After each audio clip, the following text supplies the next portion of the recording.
संघ प्रमुख मोहन भागवत ने बीते 19 दिसंबर मंदिर मस्जिद विवादों के उभरने पर चिंता जाहिर की और कहा कि हर मस्जिद के नीचे मंदिर नहीं खोद सकते हैं। और उसके बाद कल फिर संघ प्रमुख ने कहा कि धर्म के आधा ज्ञान के चलते अधर्म हो जाता है, जिसके बाद संघ प्रमुख के बयान पर प्रतिक्रियाएं आनी शुरू हो गई है।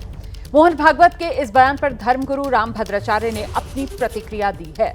संघ प्रमुख मोहन भागवत का ये नया बयान, धर्म का अधूरा ज्ञान अधर्म करवा देता है, ये संघ प्रमुख ने कहा है। धर्म की समझ की कमी से दुनिया भर में अत्याचार हुए।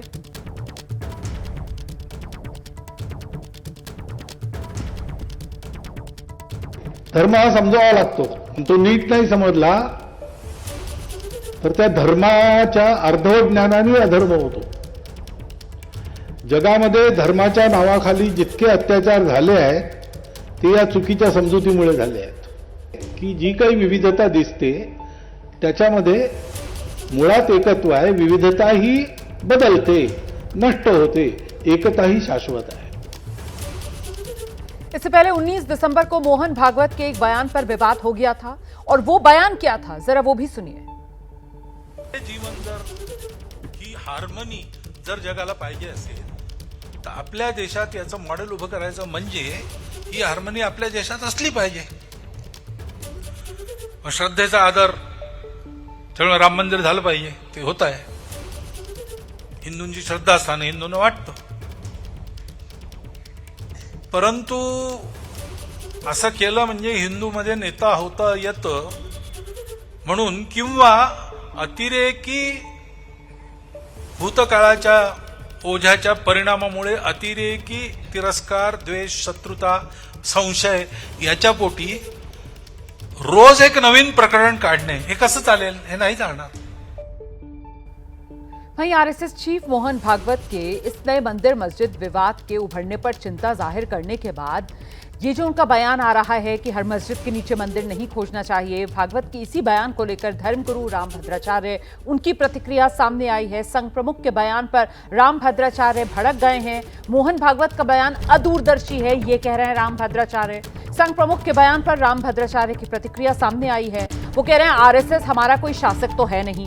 भागवत जी ने कहा था हर मस्जिद के नीचे मंदिर नहीं खोद सकते, लेकिन स्वामी रामभद्राचार्य कह रहे हैं संभल पर हम अपना अधिकार लेकर रहेंगे।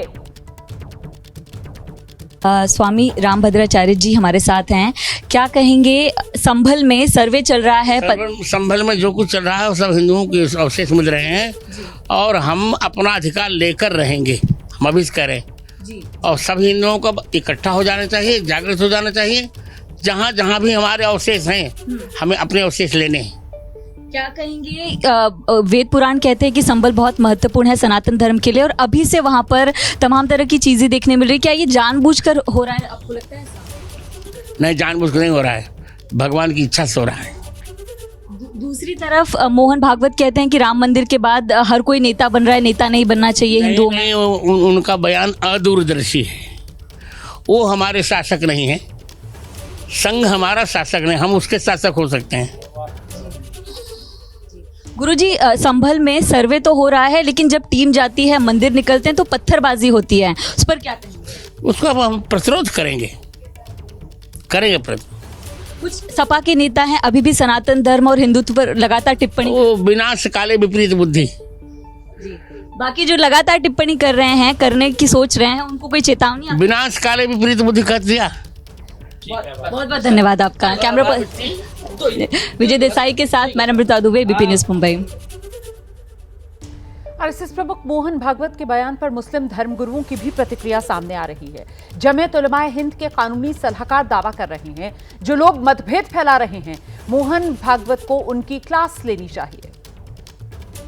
जो एक सबसे बड़ा संगठन है वो आरएसएस है।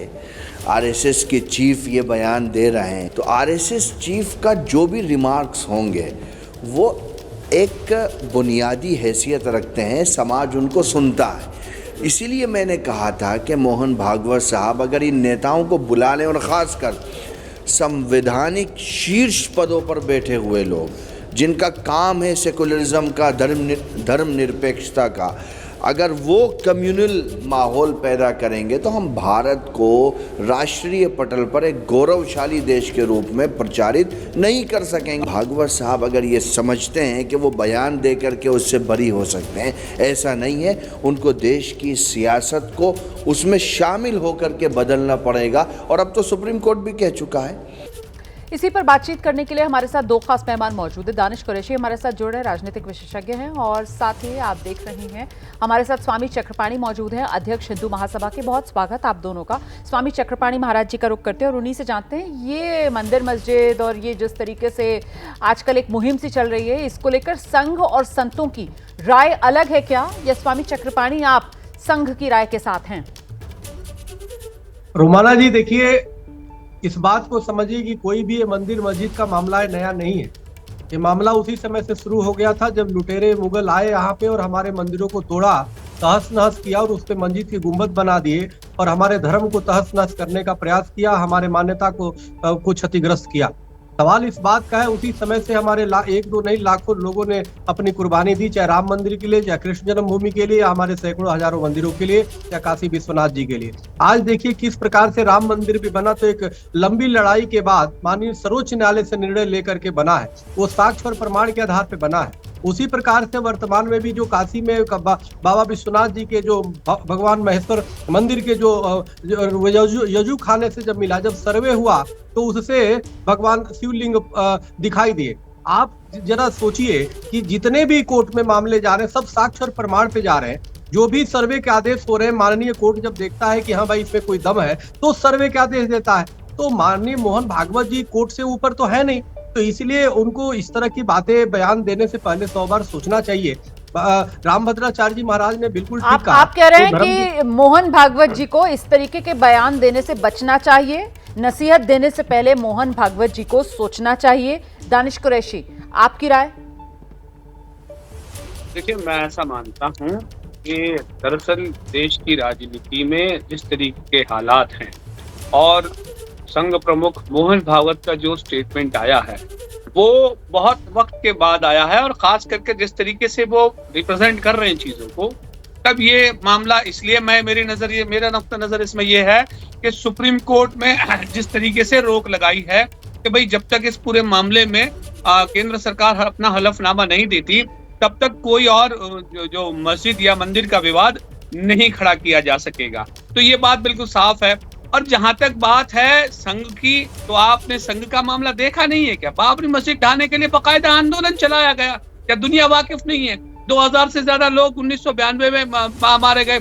1949 में जो घटना घटी, आज 23 दिसंबर की सुबह है, जिस दिन बाबरी मस्जिद के 22 दिसंबर की आधी रात को मस्जिद में मूर्तियां रखी गई थी। तो क्या ये देखा नहीं? क्या आपको देखना पड़ेगा कि आज की जो परिस्थिति है उसके मुताबिक वो तालमेल करने की कोशिश कर रहे हैं। लेकिन अगर इन चीजों में कोई भी परिस्थिति का बदलाव आएगा तो ये तमाम लोग, सो कॉल्ड सेक्युलर कहलाते लोग भी, संघ का स्टेटमेंट भी उसी तरीके का नजर आएगा जैसे आज समाजवादी पार्टी उत्तर प्रदेश में कहती है और कांग्रेस पार्टी ये कहती है कि भाई मंदिर का ताला हमने खुलवाया, मंदिर में मूर्तियां हमने रखवाई। अब परिस्थितियां बदल गई हैं, तो ये मुसलमानों को बेवकूफ बनाने की राजनीति तमाम लोग मिलकर कर रहे हैं। और मुझे लगता है कि समाज जो है अब इन चीजों से बिल्कुल आ चुका है, उनको पता है कि इस तरह से बेवकूफ बनने की जगह नहीं है। दूसरा, आपकी बात से तो मैं कुछ समझ ही नहीं पाई। मतलब आप तो ऐसा लग रहा है कांग्रेस, समाजवादी पार्टी, बीजेपी, संघ, आपने तो सबको एक ही रंग में रंग डाला।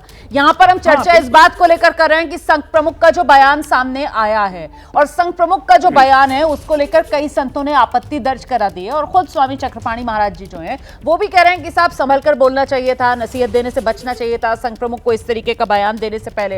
लेकिन स्वामी चक्रपाणी, सवाल मेरा ये हो जाता है कि संघ जिसकी तरफ से बार बार कहा जाता है कि साहब वो राष्ट्र निर्माण के लिए समर्पित एक संगठन है, तो क्या यहां पर इस बात को समझना जरूरी है कि संत संघ की उस दूरदर्शिता को नहीं देख पा रहे कि राष्ट्र निर्माण के लिए सामाजिक समरसता कितनी जरूरी है और वो सांप्रदायिक सौहार्द का ताना बाना बरकरार रहे? क्या इसी दिशा में नहीं देखा जाना चाहिए संघ प्रमुख का यह बयान?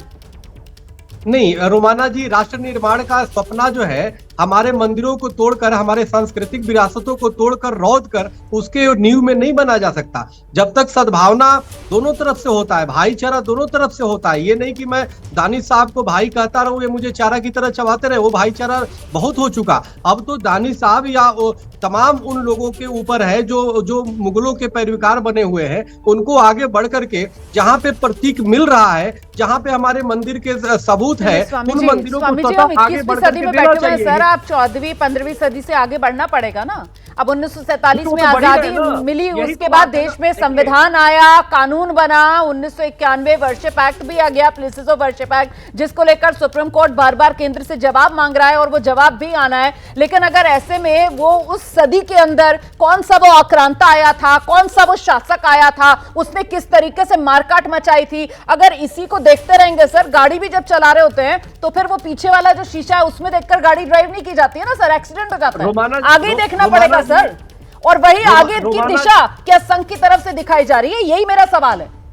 रोमाना जी जरा आप बताइए, 1991 एक वर्शिप एक्ट बना दिया कि भाई 1949 आजादी से पहले से 1947 के पहले की जो भी स्थिति बरकरार रहेगी और उसको ले नहीं सकते। ये तो तुरंत हमारे जो है अधिकारों का हनन है भाई। ये तो सीधे से कानून, एक तरह से मुगलों ने आए और तमाम लोग आए, मंदिरों हमारे तोड़ करके कब्जा किया, ऊपर से एक सरकारें आती कानून बना दी थी कि नहीं हिंदू उसको मांग नहीं पाएगा। ये क्या मतलब है? यानी कि आप एक उदाहरण है कि जबरा मारे और रोहू न दे, ये क्या मतलब बनता है कि आप हमारे मंदिरों को कब्जा कर लो फिर मैं मांगू भी ना, और मांगता हूं तो यानी तुम कत्ल भी करते हो तो चर्चा नहीं होती, मैं आह भी भरता हूं तो हो जाता हूं बदनाम। कब तक चलेगा रोमाना जी? तो फिर आरएसएस ऐसा बयान क्यों दे रहा है? आरएसएस ये बयान क्यों दे रहा है स्वामी चक्रपाणी? वो नहीं, संघ प्रमुख खुद जाने, या तो उनपे उम्र का प्रभाव है या जिहादियों का प्रभाव है। अगर उम्र का प्रभाव नहीं होता इस तरह की जो ये तो बहुत बड़ी बात आपने कह दी। आप कह रहे हैं संघ प्रमुख पर ये बयान जो वो दे रहे हैं उम्र का प्रभाव या जिहादियों का प्रभाव, मतलब ये तो बहुत बड़ी बात आप कह रहे हैं। वो संघ प्रमुख के इस बयान को इस हिसाब से देख रहे हैं। और दानिश कुरैशी साहब, आपको अभी भी संघ पर, संघ प्रमुख पर भरोसा नहीं है? दानिश कुरैशी, अरे यार संघ प्रमुख पर भरोसा का क्या मतलब है? अरे वो नागरिक है, मैं भी नागरिक हूँ, उनसे क्या सुपीरियर? तो वो अच्छा बयान दे रहे हैं ना, वो समाज में भाईचारा बना रहे, इसी को लेकर दिशा दिखाने का काम कर रहे हैं ना। अच्छा तो ये तो मानेंगे या नहीं? तो मैं नफरत फैला रहा हूँ? आपकी तो मैं बात ही नहीं कर रही हूँ, मैं तो संघ प्रमुख की बात कर रही हूँ। मैं तो संघ प्रमुख के बयान पर आपकी प्रतिक्रिया मांग रही हूँ। कह रहा हूँ आपको, मैं संघ प्रमुख के बयान पर आपकी प्रतिक्रिया मांग रही हूँ कि संघ प्रमुख का ये बयान, इसकी सराहना करेंगे आप या नहीं? दानिश जी हमेशा डिबेट में संघ प्रमुख के बयान को लेकर के मोहरा बनाते हैं, संघ प्रमुख के बयान को मोहरा बनाते हैं। इनके लिए तो मौका मिल गया। स्वामी जी एक सेकंड, दानिश कुरैशी अपनी बात रखिए, फिर आती हूँ। हाँ जी दानिश जी आइए। देखिए मैं आपको एक बात बताऊं, चक्रपाणी महाराज की बात से जो चीज निकल के आई है, मैं आपको एक बात बताऊं कि उनके कहने का मतलब ये, हालांकि मैं तो इससे इत्तेफाक नहीं रखता हूं कि संघ जो है वो राष्ट्र निर्माण के लिए कोई एक ऑर्गेनाइजेशन, ऐसा मैं इत्तेफाक नहीं रखता हूं इस बात से। लेकिन इनकी बात जो निकल के आई है वो ये निकल के आ रही है कि चक्रपाणी महाराज ये कह रहे हैं कि भाई राष्ट्र से ऊपर उनका मजहब है और वो मस्जिदों में वो खोदते रहेंगे, ढूंढते रहेंगे जहां जहां कुछ भी ढूंढना है। इनकी बात से कहने का मतलब निकल के ये आ रहा है। इनका इत्तेफाक संघ के साथ में होगा नहीं होगा 2 नंबर की बात है, लेकिन प्राइमरीली उनके लिए जो जरूरत है वो राष्ट्र नहीं है। प्राइमरी जो चीजें हैं वो उनका मजहब होना चाहिए। लेकिन अगर राष्ट्र से ऊपर की वो बात कर रहे हैं तो फिर ये राष्ट्र के हक की बात करना बेवकूफी की अलामत है, या मुसलमानों को आप ठगने की कोशिश कर रहे हैं, जिसमें मुझे लगता है कि मुसलमान आएगा नहीं। दूसरे नंबर पे मैं एक और बात बताऊं कि एक स्टेटमेंट अभी आप किसी का दिखा रही थी,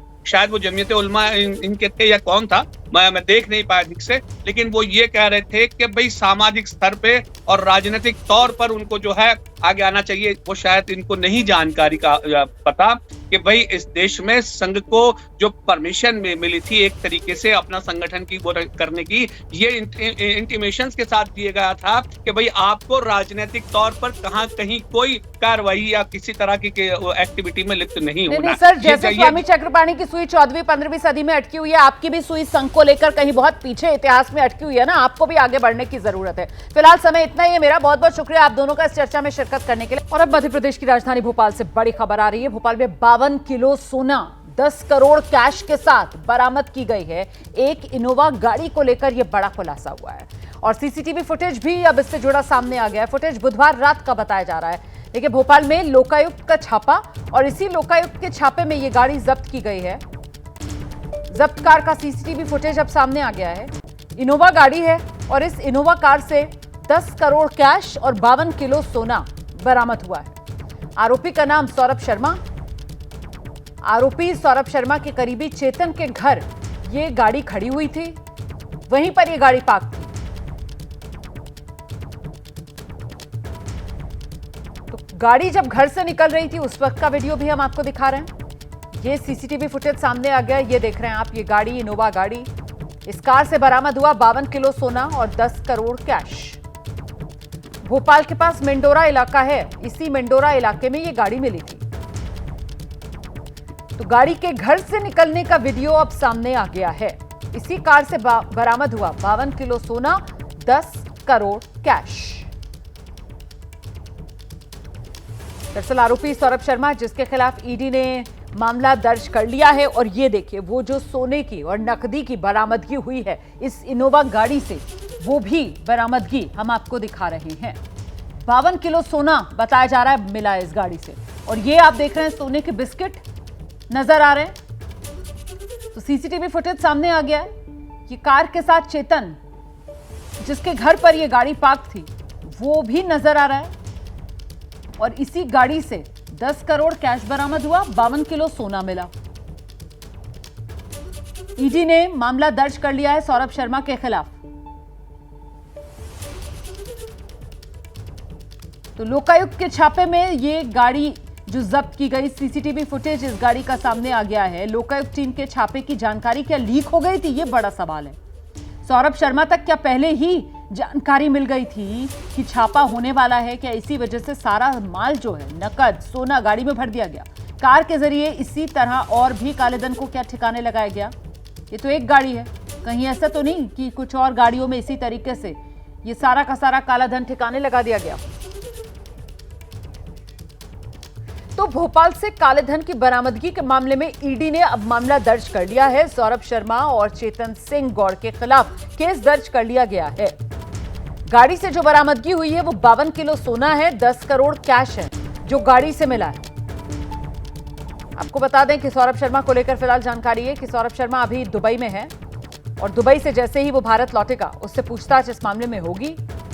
डीआरआई भी बरामद सोने का सोर्स जुटाने में जुट गई है। बरामदगी बढ़ी हुई है, 52 किलो सोना मिला है, 10 करोड़ नकदी मिली है।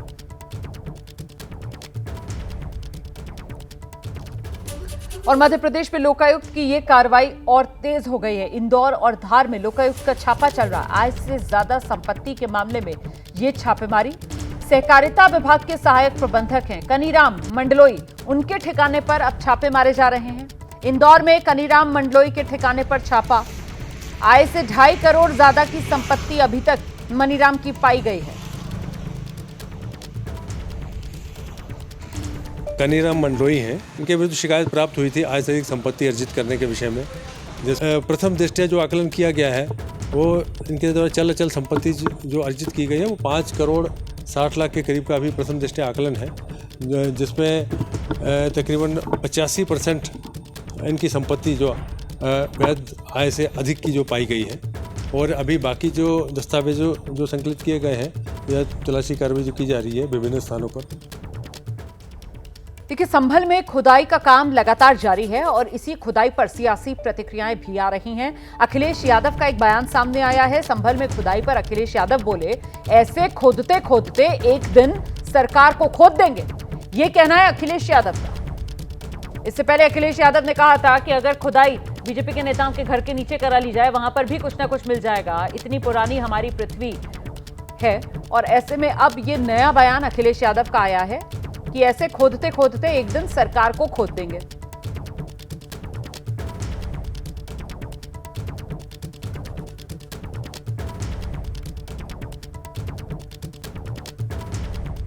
तरह संभल में पुराना मंदिर मिला है, बदायूं में ये ऐसे ही ढूंढते रहेंगे, खोदते खोदते एक दिन अपनी सरकार को भी खोद देंगे। जिस तरह संभल में पुराना मंदिर मिला है, बदायूं में ये ऐसे ही ढूंढते रहेंगे, खोदते खोदते एक दिन अपनी सरकार को भी खोद देंगे। इस बीच संभल के चंदौसी में बावड़ी की खुदाई जारी है। आज खुदाई में 2 नए गलियारे मिल गए। अब तक 3 गलियारे मिल चुके हैं।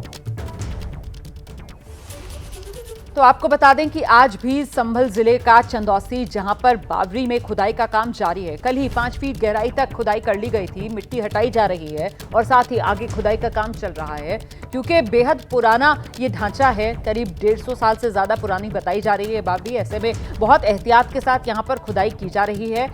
फावड़ों से खुदाई का काम किया जा रहा है, मशीनों का इस्तेमाल नहीं किया जा रहा है। और ऐसे में जरा आपको कुछ तस्वीरें दिखा देते हैं। यहाँ चंदौसी, जहाँ खुदाई का काम चल रहा है, ये देखिए, ये एबीपी न्यूज़ के कैमरे की तस्वीरें हम आपके सामने रख रहे हैं। तेजी से खुदाई का काम चल रहा है। बावड़ी का ढांचा नजर आने लगा है। गलियारे भी मिले हैं। आज भी 2 नए गलियारे सामने आ गए हैं। और वो जो नीचे उतरने के लिए सीढ़ियां हैं, उन पर से भी मिट्टी हटा दी गई है। और अब तो वो सीढ़ियां भी साफ तौर पर नजर आने लगी हैं, वरना पहले ऐसी ढलान सी दिख रही थी। और अब हल्के हल्के कर वो जो मिट्टी हटाई जा रही है, तो वो पुरानी सीढ़ियां भी नजर आने लगी हैं। और ये देखिए आप, जो आले हैं वो भी नजर आ रहे हैं। ताक भी इनको कहा जाता है, दीपक रखने के लिए, चिराग रखने के लिए जो बनाए जाते थे पुराने जमाने में मकानों के भीतर। और अब मलबा जो है उसको निकालने का काम इस बावड़ी में से लगातार जारी है। आपको दिखाते हैं मौके से अपने सहयोगी शिवांग की एक रिपोर्ट। इस वक्त हम लोग चंदौसी की उसी बावड़ी में मौजूद हैं जिसे प्रशासन ने फिर से ढूंढ निकाला है। अब इस बावड़ी का जो भीतर का हिस्सा है, यहाँ पर भी खुदाई हुई है। आइए एक बार जरा बात करते हैं जो लोग खुदाई में। अच्छा एक बात बताइए, कितना अब तक हो पाया है? अभी तो इतना ही हुआ है। अंदर से देख क्या हुआ? अंदर मतलब कुछ अभी मिला है, कुछ अभी क्या हुआ है? अभी तो कुछ नहीं हुआ है। हाँ, कितने फीट मतलब खुद चुका होगा अब तक? इतना हुआ है, यही मतलब 5 फीट। हाँ, 5 फीट। अच्छा, तो आइए एक बार अंदर की बात जरा आपको हम लोग तस्वीर दिखाते हैं। कल तक जो हिस्सा मतलब जाने लायक था, वो हिस्सा सिर्फ उस कोने का था, लेकिन आज इस कोने पर भी ये आप देखिए, यहाँ पर भी जब हम लोग आए हैं भीतर के ओर का अगर हम लोग आपको हिस्सा दिखाएं तो ये पूरी बावड़ी के भीतर के ओर का हिस्सा है, जहाँ पर हम लोगों को लगातार देखिए ये दिखाई दे रहा है कि बावड़ी काफ़ी विशाल थी, काफ़ी बड़ी थी। जहाँ पर अब आप ये देखिए कि यहाँ से लेफ्ट की ओर अगर हम लोग जाएंगे तो यहाँ से भी एक पूरा रास्ता हम लोगों को यहाँ पर प्राप्त होगा। जैसे यहाँ की अगर आपको हम लोग दिखाएं तस्वीर, एक बार आइएगा सुनील पांडे जी, दिखाइएगा जरा तस्वीर दर्शकों को हमारे, कि ये आप देखिए कि इस बावड़ी में अब देखिए यहाँ तक अब हम लोग पहुँच गए। अब इस बावड़ी के लिए, क्योंकि ये कहा जाता है कि ये बावड़ी काफ़ी विशाल है, तो इसके और भीतर के परिसर तक अब हम लोग आ चुके हैं। ये आप देखिए, ये पूरी बावड़ी का ऐसा लग रहा था जैसे किसी तरह की सुरंग नुमा ये पूरी बावड़ी बनी हो। काफ़ी बड़ी बावड़ी है। अब तक यहाँ पर तकरीबन 50 से 60 मीटर की दूरी हम लोग भी तय कर चुके हैं। और इस बावड़ी में सबसे जो इंटरेस्टिंग चीज़ है वो हम लोग ये देख रहे हैं कि हर 3 से 4 मीटर में यहाँ पर एक इस तरह का इस पूरी बावड़ी में आला दिया गया है और कुछ इस तरह की यहाँ पर छतरीदार नक्काशी भी इस पूरी बावड़ी में की गई है। सामने की आप तस्वीर देखिए कि सामने से एक और गलियारा है। तो इस बावड़ी में कई सारे गलियारे हैं। अब तक कम से कम 3 से 4 गलियारों तक तो हम लोग भी यहाँ पर इस पूरी बावड़ी में जा चुके हैं। हालांकि इस बावड़ी के और ज़्यादा गलियारों तक जाना बहुत ज़्यादा सुरक्षित नहीं रहेगा, क्योंकि यहाँ पर ऑक्सीजन की भी कमी है। लेकिन आप लोगों को एक एक तस्वीर दिखाने के लिए, हमारे दर्शकों को एक एक तस्वीर दिखाने के लिए यहाँ पर एबीपी न्यूज़ की टीम मौजूद है, मुस्तैद है और आप तक एक एक तस्वीर पहुंचा रही है। तो ये इस वक्त स्थिति है यहाँ पर बावड़ी में, जहाँ पर ऐसा प्रतीत किया जा रहा है कि जो मुख्य रास्ता था वो मुख्य रास्ता सामने की ओर का था, जहाँ पर आप देख सकते हैं कि ये पूरी लेबर की टीम जो है ये पूरी टीम यहाँ पर खुदाई कर रही थी। और उसके अलावा 4 से 5 गलियारे हैं इस पूरी बावड़ी में। कहा यह जा रहा है कि ये तकरीबन 500 से 600 मीटर का ये पूरा जो एरिया है वो अभी बचा था। बाकी सारा एरिया समय दर समय इनक्रोच हो चुका था। तो यहाँ की ये पूरी तस्वीर आप देख रहे हैं। जो बावड़ी के यहाँ पर बाईं ओर का जो हिस्सा था, वहाँ के जो आले थे, जब हम लोग उसकी तस्वीर देख रहे थे तो वो आले काफ़ी छोटे थे, लेकिन यहाँ पर ये बड़े बड़े आले मिले हैं। अभी इसके नीचे और यहाँ पर स्पेस है और ज़्यादा इंक्रोचर है और इसी को ही लगातार खोदा जा रहा है। अब ऐसे में देखना होगा कि जब ये पूरी बावड़ी निकल कर बाहर आएगी तब इसमें क्या स्थिति मिल पाती है। कैमरा पर्सन सुनील पांडे के साथ शिवांक मिश्रा, एबीपी न्यूज, चंदौसी। देखिए, संभल के चंदौसी में खुदाई का काम चल रहा है और इसके बारे में चंदौसी नगर पालिका की जो इंस्पेक्टर है प्रियंका सिंह, वो जो जानकारी दे रही है, जरा सुनिए पहले। 2-3 दिन से हमारी लगातार बैको लोडर यहाँ काम कर रहे थे, पर अभी जो है बैको लोडर की आवश्यकता यहाँ है नहीं, क्योंकि बावड़ी है और इसको किसी प्रकार की हानि ना हो, इसलिए हम लोग अभी मैनुअली खुदाई कर रहे हैं, क्योंकि इसमें बैको लोडर कार्य नहीं कर पाएंगे। लगभग 40-50 कर्मचारी हमारे पालिका के लगे हुए हैं यहाँ, जो खुदाई कर रहे हैं। संभल में खुदाई पर लगातार प्रतिक्रियाएं सामने आ रही हैं। आचार्य सत्येंद्र दास की प्रतिक्रिया भी सामने आई है। आचार्य सत्येंद्र दास कह रहे हैं, संभल में तो सारे सबूत जो हैं वो हिंदू पक्ष की ही कहीं ना कहीं पैरवी करते हुए नजर आ रहे हैं। इससे साबित होता है मंदिर था और उस पर कब्जा किया गया। इस खुदाई में पूरा सबूत हिंदू पक्ष की मिल रहा है, चाहे जो भी मिले। वहाँ सुरंग मिला है और सुरंग मिलने के बाद में बहुत खजाना भी मिला है और बहुत चीज़ ऐसी मिली हैं जो प्रमाण देती हैं कि मंदिर रहा पहले और इसको कब्जा किया गया, इसको ध्वस्त किया गया, जिसके कारण से खुदाई से सब कुछ पता चल रहा है। वास्तविकता यही है कि जहाँ पर इसके पता चल रहे हैं कि हाँ मंदिर के अवशेष हैं और सब कुछ प्रमाण के रूप में प्रस्तुत है। उधर मुजफ्फरनगर में पुराने शिव मंदिर का शुद्धिकरण हो गया है। आपको बता दें, 54 साल से ये शिव मंदिर बताया जा रहा है बंद पड़ा हुआ था। आज इसका शुद्धिकरण किया गया है। मंदिर में स्वामी यशवीर जी महाराज ने पूजा अर्चना की है। मंदिर का शुद्धिकरण हुआ है। ये जो शिव मंदिर है ये मुस्लिम बाहुल्य इलाके में मौजूद है। स्वामी यशवीर महाराज यहाँ पहुंचे तो लोगों ने छत से पुष्प वर्षा की, फूलों की बारिश की गई स्वामी यशवीर जी महाराज पर।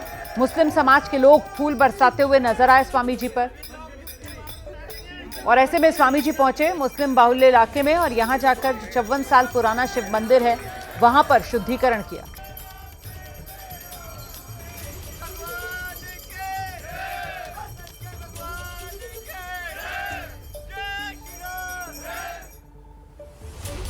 तो ये मुजफ्फरनगर की तस्वीरें थी जो आप देख रहे थे और ऐसे में देखिए जरा किस तरीके से ये जो मंदिर है मुजफ्फरनगर वाला 1970 में बना मंदिर ये बताया जा रहा है। यहाँ भजन करते हुए आज श्रद्धालु पहुंचे हैं। स्वामी यशवीर जी महाराज भक्तों के हुजूम के साथ यहाँ पर पहुंचे और इस मंदिर का शुद्धिकरण किया और मुस्लिम समाज की तरफ से यहाँ स्वामी जी पर फूल बरसाए गए। देखिए, आप जानते हैं बाबा साहेब अंबेडकर के मुद्दे को लेकर सियासत जारी है और कांग्रेस के खिलाफ बीजेपी इस वक्त प्रेस कॉन्फ्रेंस कर रही है, जहां रविशंकर प्रसाद कह रहे हैं कि कांग्रेस ने हमेशा बाबा साहेब का अपमान किया। उनकी स्मृति का कोई काम कांग्रेस पार्टी ने नहीं किया और बाकी तो देश भर में नेहरू जी के नाम पर, इंदिरा जी के नाम पर, संजय गांधी के नाम पर, राजीव गांधी के नाम पर सड़कें ही हैं, स्मारक ही हैं, अस्पताल हैं। मुझे याद है एक कार्टून मैंने देखा था और बहुत यूनिक कार्टून था। एक जंगल का नाम फॉरेस्ट सफारी गांधी परिवार के किसी मेंबर के ऊपर था। तो बच्चा पूछ रहा है, daddy can we have anything beyond the family's name? तो पिताजी चुप हैं। यही सच्चाई है। आपके हृदय में इतना भी विशालता नहीं थी, थोड़ी भी नहीं, क्या आप उनके लिए एक स्मारक बनाते? और आपको बता दूं, कानून के छात्र के रूप में डॉक्टर भीमराव अंबेडकर इसलिए नहीं ड्राफ्टिंग कमेटी के चेयरमैन बने कि वो एक शेड्यूल कास्ट है। वो इसलिए बने कि वो संविधान सभा में सबसे अधिक वेल रेड व्यक्ति थे। He was a barrister. He was MA in 3 subjects from Columbia. मतलब जितने संभावित डिग्री हो सकती है उन्होंने लिया था। और जब भी मैं उनको पढ़ता हूं, उनकी अंग्रेजी पढ़ता हूं, उनकी समझदारी पढ़ता हूं।